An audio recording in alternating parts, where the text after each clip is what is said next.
जय श्री राम दोस्तों। आप ये तस्वीरें देख रहे हो, मैंने स्क्रीनशॉट लिया हुआ है वीडियो का। 1 2 3 4 5 देख रहे हो ना आप। जब मेरा मन दुखी होता है तो मैं आप लोगों से बातें करता हूँ। कल मैं ये वीडियो देखा, एक व्यापारी भाई को 3 से 4 लोग हैं दुकान पर, उसके गए और उससे मारपीट कर रहे हैं। किस पार्टी के, मुझे ऐसा लगता है मनसे का ही एक पट्टा डाला हुआ है, मनसे पार्टी का ही होगा, मुझे लग रहा है ऐसे। यह घटना हो रही है जब से 2004 में भारतीय जनता पार्टी की सरकार महाराष्ट्र में बनी है, तब से ये घटना क्यों हो रही मेरे समझ के परे है। आप देखेंगे मार खाने वाले उत्तर प्रदेश, बिहार, राजस्थान, गुजरात का ऐसा कोई अभी ध्यान में नहीं आया, लेकिन अभी कल की जो घटना है वो भाई हमारा राजस्थानी है, मार खा रहे हैं। और चारों ही राज्यों में भारतीय जनता पार्टी की सरकार है, और जिस राज्य में लोग मार खा रहे हैं वहां पर भी भारतीय जनता पार्टी की सरकार है।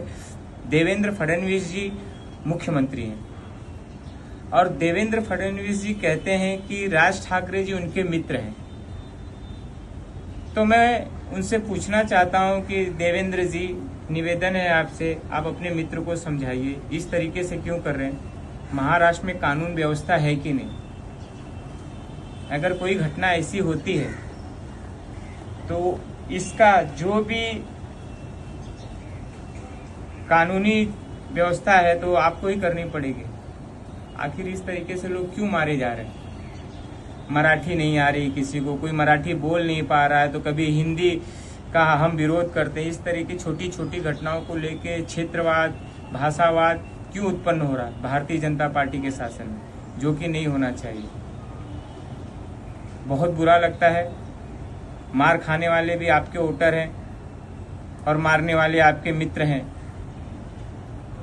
तो क्या करें, हम इसी तरीके से बर्दाश्त करते रहें? क्या आप चाहते हैं कि एक बड़ा दंगा हो जाए यहाँ पे, भाषा के नाम पे, क्षेत्रवाद के नाम पे? अचानक से लोग खड़े खड़े बात करते करते झापड़ मार दे रहे हैं। अगर कोई बोल के आवे कि नहीं हम आपको मारने आए तो आदमी रिएक्ट भी करे। और देवेंद्र जी, अगर एक्शन पे रिएक्शन होने लगेगा तो ठीक नहीं होगा। मेरा बार बार यही निवेदन है कि इस तरह की घटनाओं पर आप ध्यान दें।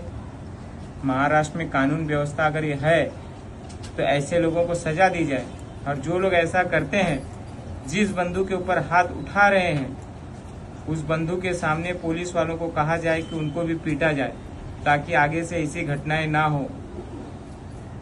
हम नहीं चाहते कहीं पे भी झगड़ा, झंझट, गाली गलौज, मारपीट हो। सभी समाज के बंधु एक साथ मिल के रहें।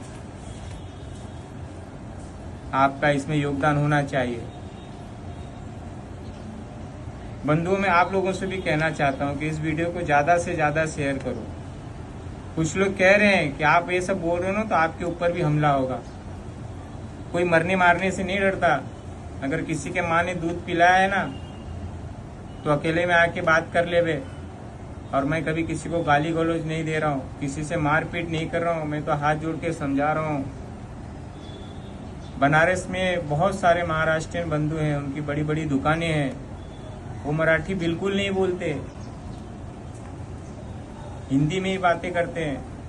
क्योंकि उन्होंने कभी आपने सुना है कि उत्तर प्रदेश सरकार ने, किसी भी सरकार ने ऐसा कहा है कि आपको हिंदी आनी चाहिए, आप यहाँ मराठी क्यों बोलते हैं? ऐसा कभी किसी ने नहीं कहा। प्रेम से लोग वो कई पीढ़ियों से रह रहे हैं और हिंदी भाषा, भोजपुरी भाषा बहुत ही बढ़िया तरीके से बोलते हैं। तो यहाँ भी जो लोग आ रहे हैं, मैं बार बार यही कह रहा हूँ, उनको भी सीखना है, वो भी सीखना चाहते हैं, लेकिन मराठी भाषा लोगों को कठिन लगती है। मैं इसका उदाहरण देता हूँ। मैं 11वीं क्लास में पढ़ता था, मेरे जितने भी मित्र थे, मैं 11वीं में मुझे बहुत बढ़िया मराठी आती थी, लेकिन जो मराठी दोस्त थे मेरे, सभी ने हिंदी सब्जेक्ट को लिया। मैंने पूछा आप लोगों ने ऐसा क्यों किया? बोले कि मराठी थोड़ी कठिन है, हिंदी में अपने को मार्क्स स्कोर कर सकते, इसके लिए उन्होंने हिंदी सब्जेक्ट को चूज किया था। तो मराठी ठीक है, मराठी में संस्कृत का मिक्सचर है, मराठी सीखने में थोड़ी दिक्कत होती है। मैं भी कभी कभी बहुत अच्छी तरीके से मराठी नहीं बोल पाता हूँ, जिसका मतलब नहीं होता कि मुझे मराठी प्रेम नहीं या महाराष्ट्र से प्रेम नहीं है। आगे से मैं यही बताना चाहता हूँ कि इस तरह की घटनाएं ना हो।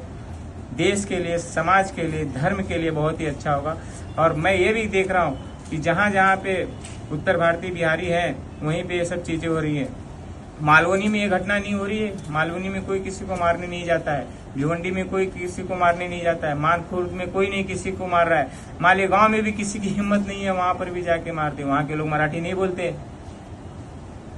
केवल हिंदी भाषी लोग सुन रहे हैं, इसके लिए लोग मार रहे हैं।